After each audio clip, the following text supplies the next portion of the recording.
Identity is a concept that plagues both humans and machines in Ghost in the Shell.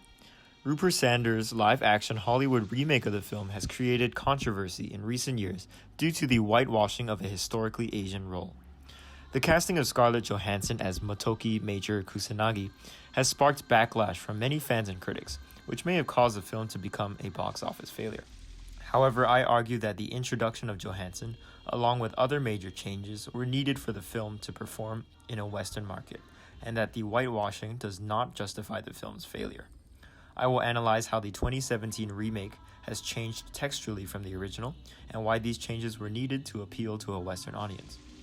According to Brian Ruh, he generalizes 3 changes that needed to be made to transform an anime for a Western audience: the stylization of scenes and the use of CGI, the implementation of modern and upbeat scores, and the reduction of gore and death shown on screen. Sander's use of CGI in the remake dominates the film, adding realism.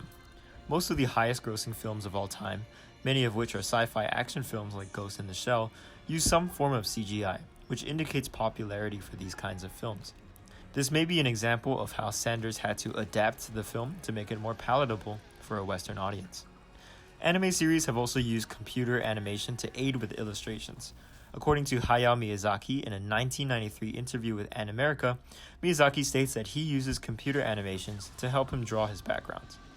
With the wild success of Miyazaki's films in the United States film industry, it is clear that the use of CGI is a dominant technique to appeal to Western audiences. The second change is through the musical score. Many anime series from the 80s, like Robotech and Voltron, were made successful in US markets because of how the score was changed.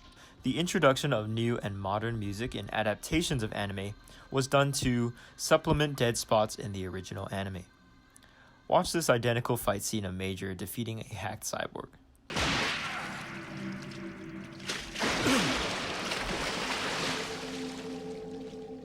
There is barely any music from the anime series, while the remake features a constant rhythm.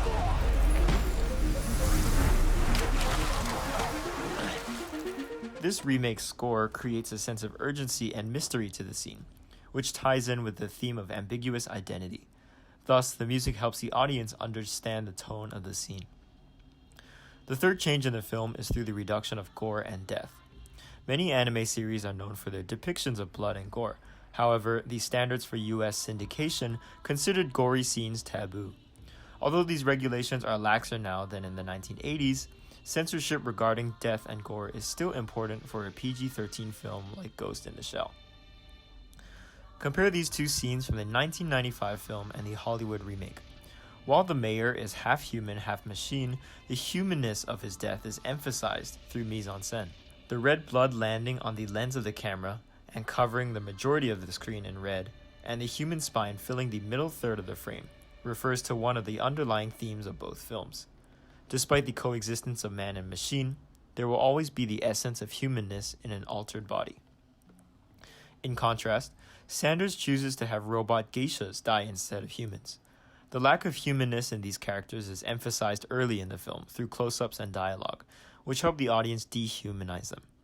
This ultimately makes the scenes less jarring and horrifying than the original. This change was necessary to make Ghost in the Shell suitable for the Western film industry. Now to address the whitewashing issue. Was the decision to cast Scarlett Johansson as an Asian character the killing blow that caused Ghost in the Shell to blunder at the box office?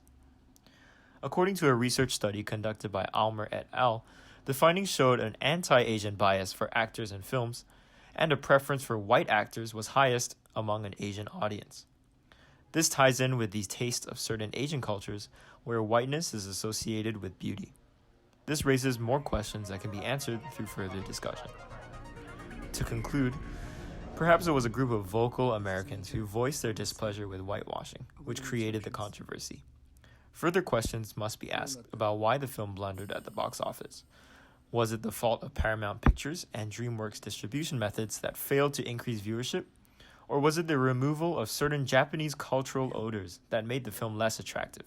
Or did the remake not do the anime film story any justice?